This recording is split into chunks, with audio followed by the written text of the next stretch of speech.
So welcome you all. Good evening to all. This is Sushant Savan from belong to part-time MBA fraternity. Today myself with my classmate, with my colleague, I would say Ali Pardawala would be the host for the evening, and I welcome Bhavesh sir. It gives me immense pleasure to invite you for this Zoom meeting, and we are very excited to grasp knowledge about data science. So looking forward, the quorum of the meeting will be like the first sir will have some presentation, and then there will be a question Q&A session, and then there be in the meantime of Q&A we will upload one Google feedback form, so requesting to all the participants to kindly fill in. Also afterwards there will be also this Zoom meeting will be also recorded and uploaded on YouTube and other social media platforms. So now I will request Ali sir to take over. Sushant, thank you. So good evening, everyone. So I will start that the secret of success in life is for a man to be ready for his opportunity when it comes. It is indeed my great pleasure to introduce Bhavesh Bhatt. He is a Google developer, expert in machine learning, a YouTuber with around 25,000 subscribers, and also recognized under 40 data scientists. I hand over the forum to you, Bhavesh. Please enlighten us with your thoughts. Thank you. Thank you so much, Ali and Sushant. So the entire honor is mine to be a part of this webinar. So I'll quickly take you through my journey so far in data science, and I'll kind of walk you through the different use cases that I've tackled. Given your experience so far in terms of doing an MBA, I don't want this to be, say, entirely technical. I want this to be more of business oriented discussion. And I'll kind of show you how business is kind of being impacted by data science. So before I jump onto the actual discussion for today, what I intend to cover first is I'll give you like a brief background about who I am, what I do, and then we'll kickstart the actual topic. So as you've introduced, my name is Bhavesh, and I work as a data scientist. Prior to the whole data science jump that I made, I was part of organizations such as Cisco and MathWorks, where I worked as a software engineer. Then I did some online courses, and then I kind of transitioned into data science and machine learning. My first organization as a data scientist was FlexiLoans, which is what I'll kind of discuss today in terms of how FlexiLoans uses data science and machine learning effectively in their entire workflow. So every piece of decision that is taken in, say, FlexiLoans is a data-driven decision. So yeah, I'll kickstart the whole activity with respect to FlexiLoans. Now, by just looking or by just hearing the name of what FlexiLoans is essentially a startup which is essentially designed for giving out loans. These loans are not, say, personal loans. These are business loans. In India, we have close to 6 crore SMEs. 6 crores SMEs, that is small and medium scale enterprises. So essentially, when you think of the scale that we are operating at, all the SMEs are not, say, directly applicable for a loan. And if you imagine going in front of a bank and asking for a loan, then the overall turnaround time for getting a loan itself is really huge. So it is here that the company tries to address the problem of giving out loans to, say, small and medium scale enterprises.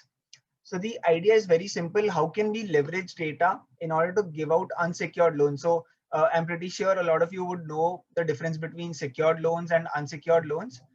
So FlexiLoans is in the market of giving unsecured loans, and they kind of play a bet with respect to the overall data that they collect from you. And once they are confident that yes, you would repay back the loan, then ideally they would give out the loan for you.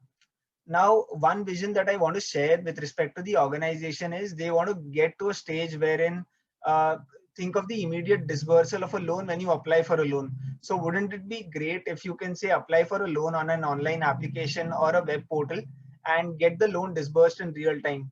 So if I have to describe that journey, then essentially we can kickstart the activity by downloading the app, entering, say, login ID and say password, going inside the portal, entering your details such as your name, email ID, your age, how long have you been running the business, what is the annual turnover of your business, and say for example, where is your business located, what is the type of business, are you into say consumer goods or are you selling something different. Next up, what is the say what is your overall GST that you file every year. So everything, if you kind of upload it into portal, and if you apply for a loan, say for example the amount is say 30,000 rupees, then wouldn't it be great if you can get that loan disbursed in that very moment. So ideally for every this kind of a setup to work, you would require good amount of data driven decisions throughout the course of action, so that you can disburse the loan as soon as it's kind of applied in the entire say life cycle. For this to happen, there should be very little manual intervention. Now imagine if you have like say around 2000 loan applications coming in every day, and if you have even one chain of your entire loan disbursal cycle manual, then essentially what will happen is your turnaround time would increase. So in order to have the entire digital say journey wherein you apply for a loan, all the rules get calculated internally, say close to near real time, and you are able to disburse the loan to that said individual or that business using the UPI payment services that are there.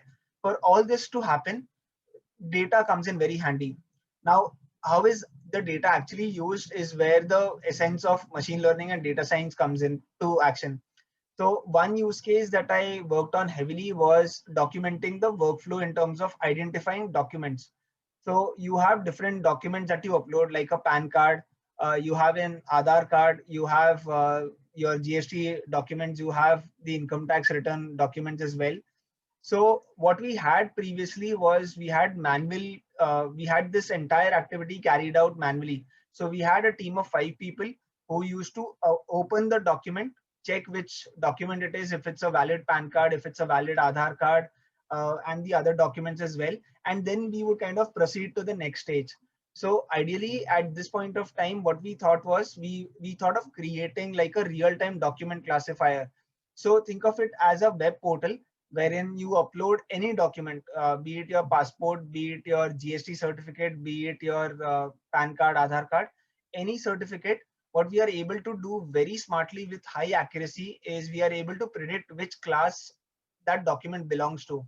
So ideally, if the document is PAN card, then it also validates how accurate or how clear your PAN card image is. So imagine if there is an error that creeps in into this model, then imagine giving out a loan to an individual who has say maybe not a relevant PAN card, or he's not uploaded the right documents. So the error in such a case is very low. So what I had been able to create was a very accurate real-time document classifier, which could classify documents with close to 99% accuracy. So this is one of the project which kind of automated a lot of workflows. Uh, the second use case that I can think of is your checks. So when you kind of apply for a loan, you are expected to say share post-dated checks to the organization that you apply the loan from. In that case, how do we safeguard the details of the check, like your check number, the bank name, the IFSC code, the MICR code? So all of this is again a very manual task. So what I had been able to create was something on the lines of reading the check from the image itself and storing all the details into a database directly. So something similar to an OCR service is what I kind of created at FlexiLoans. The other thing that I would like to mention is you have your name, so everyone's aware of their names, and you have your email ID. One very unique use case that we came up with in FlexiLoans basis the defaulted data that we had was given your name and given your email address, we created a fuzzy text-based matching algorithm. So forget the technicalities, but we essentially tried to match the name and email, and we came up with a score. If the name and email match, say more than 70%, then essentially there is a match. Otherwise, the name and email don't match. We also kept a threshold of the number of letters that should match. Basis a lot of rules that we created. We created a script which could kind of create like a name email matching algorithm. Once that was in place, the next thing that we were able to achieve was we were able to correlate the name email match to our defaulters.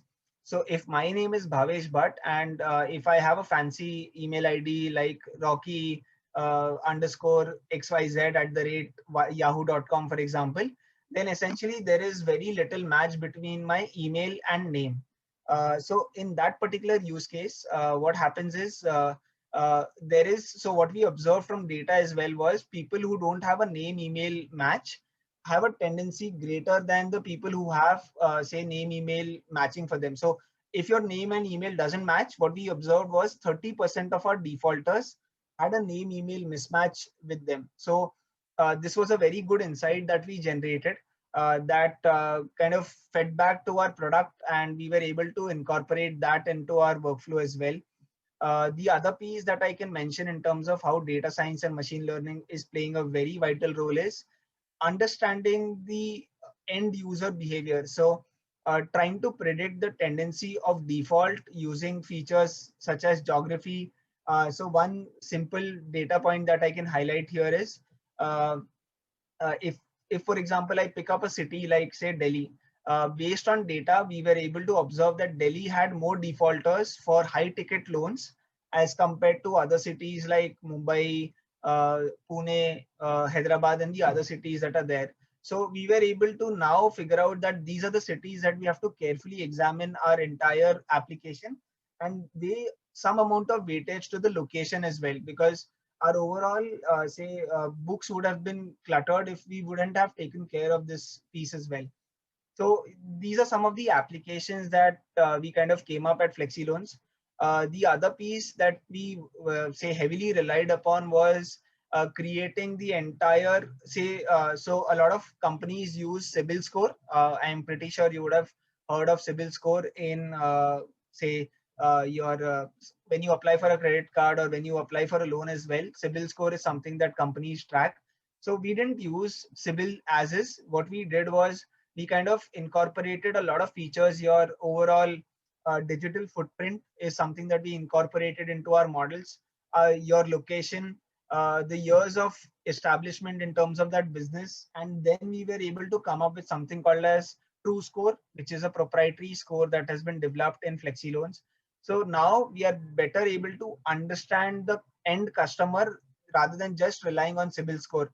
So a higher CIBIL score can never always mean that the person is like good in repaying back the loan. So that is where we kind of combined a lot of factors. So we also had scrapers employed. So for example, if you've listed a company on say Just Dial, so taking an arbitrary city, say for example Jaipur. So Jaipur is where you are selling some goods and you require some loan. Ideally, you would have listed your company, even if it's like a small company, on Just Dial. So when we scrape data on Just Dial, what we are able to get from that entire scraping application is we are able to get your details of the organization that you're running, the years of establishment, your contact numbers, and essentially your overall say turnover as well. Back then, when Android wasn't very strict, we also had some access to the SMS data after user consent. So your SMS data is like the most rich form of data that any company can kind of access. One thing that we can also mention is, so for example, if you keep getting say messages regarding Tata Sky bill payment, then that shows us a tendency that you're not very keen on paying back the bills on time. So this is again one of the factors that we kind of incorporated, not directly into the model, but this gave us an indication of your ability to pay back. So for every end user, we were able to assess using different factors by reading different details as well. One more example could be your call record data. So if you are a businessman whose turnover is say lakhs, a lot of if your turnover is like a really handsome number as well, then ideally we expect you to get a lot of calls in business as well. I mean, no one makes say truckload of money without handling calls in business. So we were able to also figure out how many of your calls are say business driven using the call records. We were able to classify basis some APIs that we had access to. So yeah, that is how companies at this point of time are utilizing data to the maximum potential. Companies are becoming more smarter, be it say startups or be it say the bigger MNCs as well.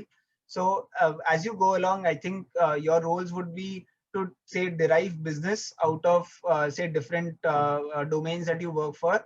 But ideally, if you could have some sort of understanding of what is happening in machine learning and data science, then essentially you would be like a very valuable employee to the organization as well. So this is something that I wanted to cover. If there is any one project that you want me to say walk over in a lot of depth, then I can kind of spend say next 5 to 10 minutes on that, and then we can pick up questions if you have any. Hi Bhavish sir, this is Yeah, hi. Dharmdas. Hi. This is Dharmdas here. Hey, hi, So, Dharam. mostly when it comes to AI and machine learning, the first thing comes in mind uh, is like chatbot that talk to us. And actually, I got a chance. I did not develop an application, but I got a chance to have an overlook of it, where a chatbot can actually understand your intent of talk, and then it can reply back uh, depending on the interpretation. The one more point is Google already has something called diagram flow, sorry. That Dialogue flow. Yeah. dialog flow, sorry, yes, dialog flow, which is already a rich source of doing all this. So I wanted some guidance, and you are part of Google, so two things I wanted to understand. One, if someone wants to explore for AI and machine learning, which technology he should go for. And second is like about the chatbot itself, if you have worked or if you have come across, uh, you know if you can explain what is happening in the background. Okay. Uh, Understood. Cool. Any questions regarding the projects that I've covered before I kind of take up this question? Any question regarding any of the projects that I mentioned before I kind of Yeah, start picking up projects? yeah, Yeah. Bhavesh, this is Ali here. Yeah. Hi, Ali. Yeah, Yeah. yeah, Bhavesh, it was in fact, the project was so interesting that you had my complete attention. Okay. Now, my only request is, see, we pay a lot of credit card bills, and normally I have an habit of paying little extra for whatever my amount is there. For example, it is for 15,000, so I would pay 15,100. Uh, so these are some tips and tricks that if you can suggest some tips and tricks that we should always keep in mind, which will how we can work around what data scientists are actually tracking right now, and how better can we we can be a step ahead of all these things. So over the years we have a very good score, we have a very good credibility in getting loans. So that I need your practical advice on that. Thank you, Bhavesh. Yeah. So ideally, every company has different set of features which they kind of utilize for coming up with, say, scores in terms of evaluating your profile over the other profile. So there is no one score or there is no one feature that I can recommend. But ideally, what you can do is essentially, so if you've kind of, I don't know if you've read this in the news or not. So there is models are also prone to some amount of biases. So Apple, say I think around a year back, released something called as Apple Card, like a credit card of sorts, wherein you can apply for a credit card based on your salary and the other details which are there. So I remember a couple applying for the same card. So their location was essentially the same, their age was the same. Luckily, their income also was the same. So what happened, which was something that uniquely happened there, was given most of the factors were same. Uh, the guy who had applied for the card, his application got selected, and the girl who kind of applied for the card, her application got rejected. So algorithms are very weird in terms of how they've been modeled at the end, say company's end. So it is very difficult to come up with the exact features that companies use. So right now, having the assumption that my CIBIL score is good, say for example, if my CIBIL score is above 800, I am more, so I have a higher probability of a loan being approved. That may not be the case in every organization. So given where we were, given where I was working previously, which is in Flexi Loans, we used the CIBIL score number as just a guardrail in terms of understanding the overall past user behavior. What we also incorporated were different features, which sadly I wouldn't be able to disclose, say, in the open forum. But ideally, a lot of your, say, social media, say, usage, if that data is accessible, whatever public data is available of you is also being utilized by the organizations to make better decisions. So think of it this way: they're placing a bet on you that you will return the money back. The more data they find for you, the better they are able to make decisions. So there's no one answer that I can give in terms of this is something that you should practice or this is something that you should avoid. But yeah, I mean, CIBIL score is not the only factor that companies look at, is something that I can mention at this point of time. It's a good number to have, greater than 700, greater than 800. But companies have kind of moved on from just the plain CIBIL score. I'll tell you one reason why this has happened. There was one individual, or there is one guy who'd applied for a high ticket loan at Flexi Loans, and his CIBIL score was really high. But due to the other factors, we kind of basis the scraping piece that I've mentioned and basis the other factors also considered, we found an outlier kind of a value. Sadly, I wouldn't be able to disclose a lot given it's something related to my previous organization. But looking at the other factors, we were able to figure out that this person is not the right candidate to give out a loan.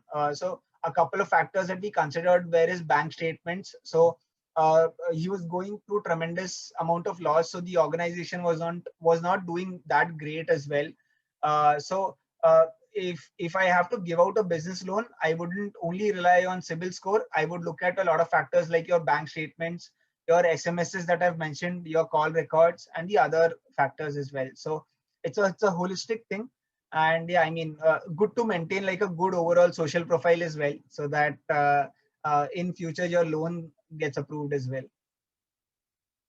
Hope that answers your question, Ali. Sure. Thank you, Bhavesh.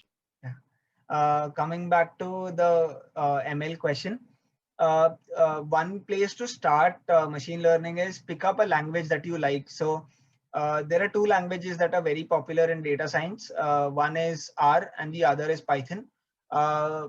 Sadly, I've never worked with R, so I wouldn't criticize R at this point of time. But a lot of statisticians, a lot of people who play with numbers and proper, say, modelers, if I may say so, they use statistics. They are very heavy on statistics. So their end objective is not just to create models, but to understand models in and out. That is where R is like a very popular tool. Uh, that although this does not imply that Python is not good, Python is equally good. Python is kind of leading the ecosystem as well in data science. Every company is kind of imbibing Python. Machine learning models are created in Python. It has a very a rich ecosystem of deployment as well. So when I say deployment, essentially what I mean is how do you plan to use it after you've created a machine learning model? So just to give you context, if I have a model that takes in age as a number, your monthly salary, your bank statement, previous bank statement transactions, your credit and debit history, and so on and so forth, can I predict whether this person would default or not? So it's a very simple example of a classifier that I've created. Now, how do I plan to use this classifier is where deployment comes in place. Do I want to use it in a mobile application for which either I can create a version of my model that can sit inside the mobile application, or do I go forward and deploy this, say, model into a server, which is say hosted on say either GCP or AWS platforms, and then I can catch hold of predictions and use this prediction in say your mobile app again or a web application. So there are different use cases wherein this entire piece can fit in. If you have to kickstart the entire journey in machine learning, then I would highly recommend that you can start with Python, understand the basics of Python. If so, you can play around with both languages initially and choose one. My pick would be Python because it's kind of used very heavily. So that is one piece that I can recommend. If you have to say take the entire journey of data science, then the other piece that I can recommend is start the entire journey from statistics. I think statistics is that pillar in machine learning that is something that is very essential.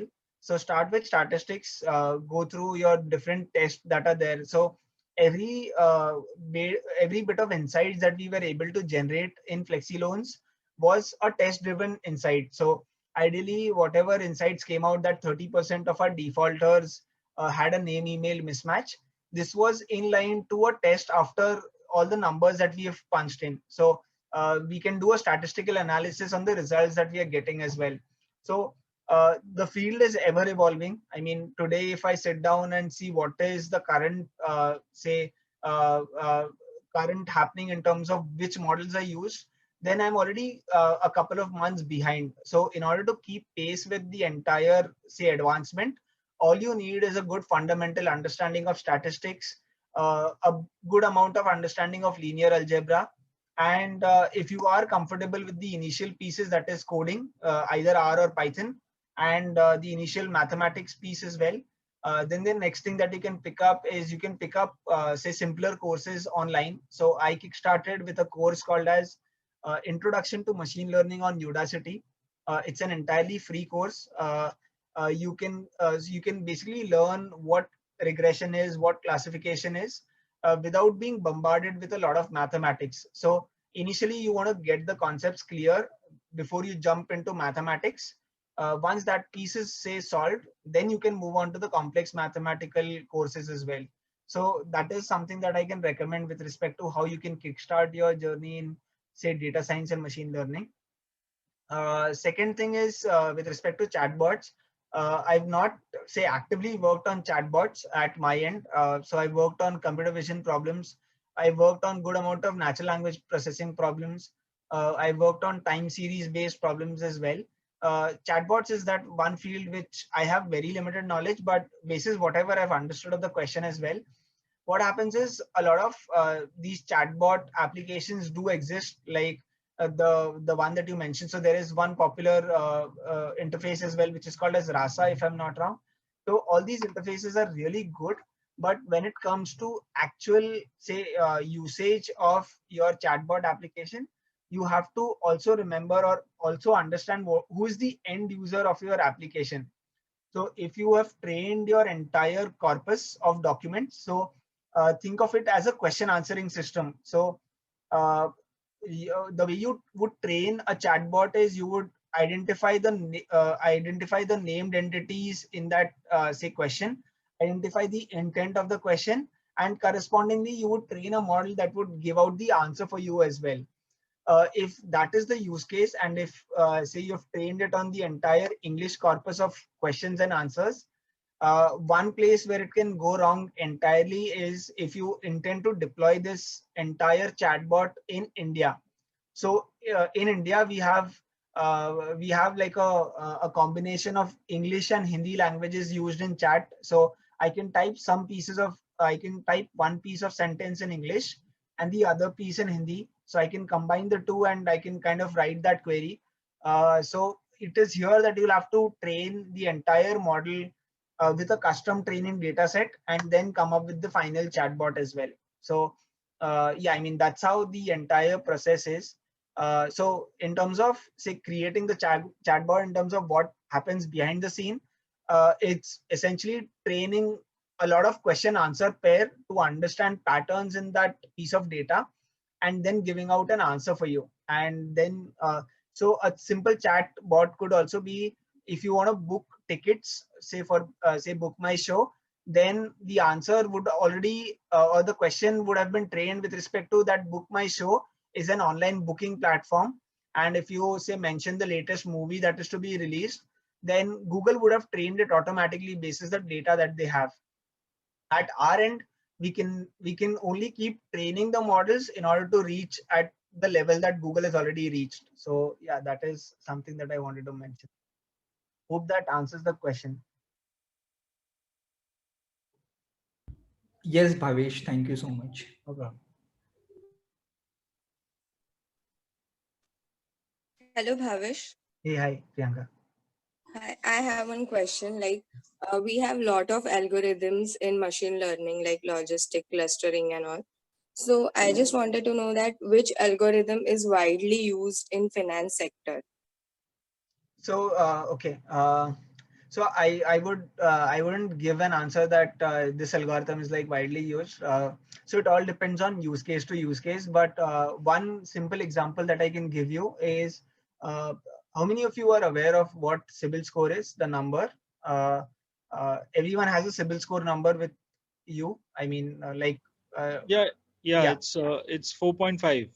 No. So that ranges between 500 to either you have applied for a credit card very recently, that is why you have like a very low score in credit. So think of CIBIL score as your credit score. Okay. 700, 800, 500, that number that you see.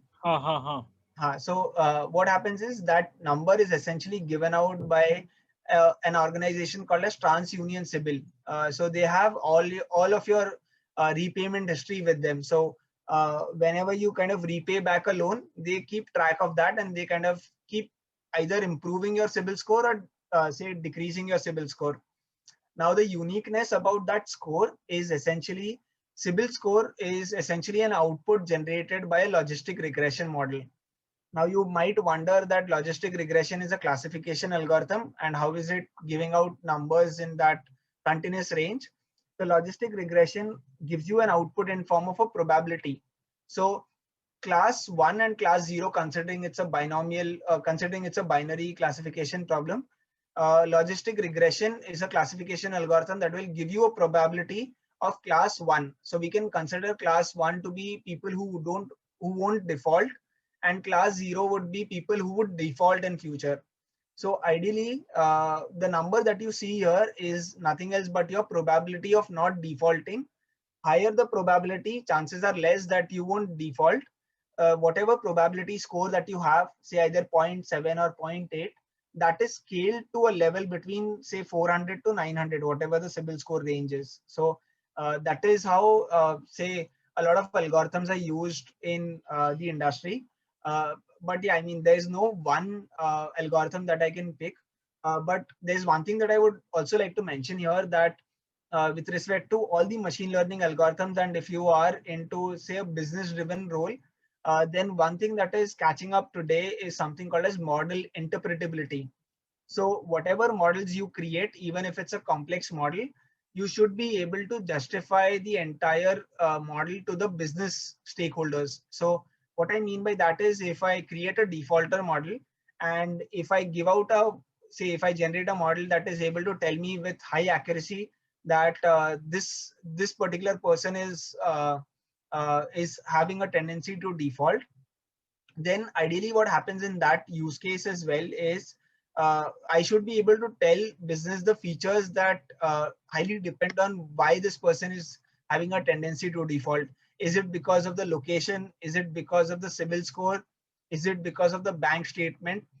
If I have 100 such parameters, which are the parameters that are driving the decision to that particular say class, whether it's either rejecting the application or accepting the application. So that is where, if you recall the Apple card example that I gave, they built a very accurate classifier, but they kind of failed to evaluate the model fairness basis the feature importance. So that is something that I can mention here. Does that answer the question? Yeah. Yes, thanks. No problem.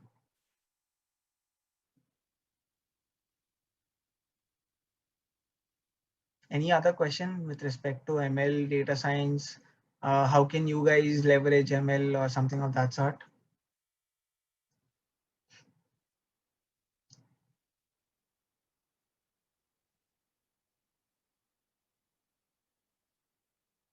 I know it's difficult. It's a Saturday evening, but yeah, I mean, given you've kind of taken time off, so you might as well utilize it. So any other questions with respect to machine learning, data science, that you need clarity on?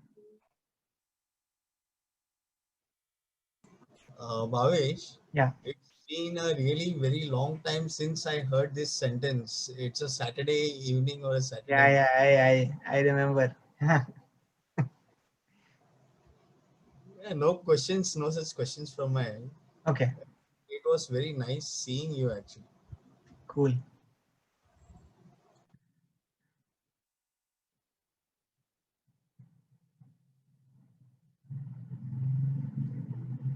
We still have 14 minutes, so at least one more question that I can help you out with before we wrap up the call.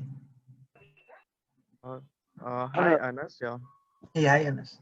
Bhavesh, I have a question. Can you tell me the difference between the automations and the machine learning which has been done? Yeah. So when you think of automation, so think of a use case that you carry out a task, say every day. So ideally, if I have to scrape data, and if I imagine a use case that if I'm a big FMCG company, let's take for example Colgate. So if I am Colgate and if I want to understand what is my overall say how many of my products are visible in the top 10 result of Amazon search when I search for toothpaste. So if I want to scrape this piece of data and if I want this data to be collected daily, then what I'll do is I'll run a script which would go to amazon.com, search for a particular keyword, store the results, and then save the entire piece into a database. Now, the act of performing one activity multiple times and saving, or maybe it's not saving, or there are different use cases as well for automation, but the act of performing one task every day or with some amount of frequency is where automation comes in. Machine learning, on the other hand, is the ability to take decisions basis the data that you have. So a couple of things that I mentioned, that if you live in, say, Delhi as compared to Mumbai, chances are that you have a lower rate of acceptance for a loan as compared to people living in Mumbai. Same holds true for your, say, bank statement as well. If we find continuous debits in your bank statement, then there are chances that we may not give you loan because ideally your business is not doing really great. So different features combined, can I predict the end outcome using the historic data is where machine learning comes in. So there are different fields in machine learning as well. You can have a regression problem, you can have a classification problem. The one that I mentioned, that is predicting whether a person will default or not, is a classification problem. When I come to, say, a regression problem, one simple example could be, if I give you all the data dump of all the flats available in Mumbai, can I predict the end say rate of the flat that I want to buy? So if I plan to buy a house in Powai, which is a very expensive region, then can I incorporate features like how many bedrooms does the flat have, how close is it to the nearest bus stop, and so on and so forth. So can I predict the final target variable which is continuous in nature using the features that I have in hand? So that is something to do with regression. So yeah, I mean, machine learning gives the ability of predicting, say, an end outcome basis the past historic trend. Automation is something that you carry out daily to execute a task, may or may not be related to like a machine learning activity. Hope that answers the question. Hi, Bhavesh. This is Monali. Hey, hi, Monali. Just wanted to know if someone wants to start as an AI consultant. I'm asking on a very broad level. So how one can, start as an AI consultant? So ideally, getting, say, projects is not very easy. If you're planning for like a independent role, if I've understood the question correctly, like consultant in terms of like in the organization or as a freelancer. As a freelancer. Okay. So as a freelancer, things are difficult, if I may say so. Like in web development or in software development, getting a project, again, it's not very easy. But in ML, it's especially difficult because a lot of solutions these days are already existing. So the OCR solution that I mentioned, extracting text from check, for me to execute that project took good amount of time.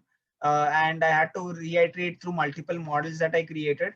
But now Google has a service wherein you just feed in the image and it gives you all the text very accurately. So companies like Google, Amazon, and Microsoft as well are kind of really ahead of the curve in terms of creating the final end solution as well, which a lot of companies can adopt. But yeah, I mean, getting like freelance work is kind of challenging in the whole field.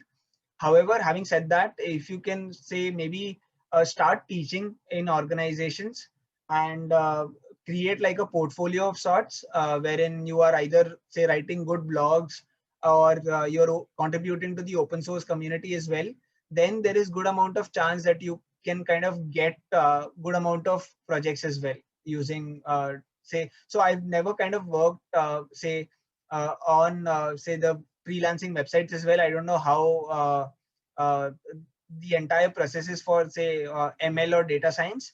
But if you have like a very good strong portfolio, I'm pretty sure people can kind of find you and kind of give you work as well. So yeah, I mean, it will take time, but ideally, if the profile is really good, then I think even that should happen. Yeah. Thanks, Bhavesh. No problem.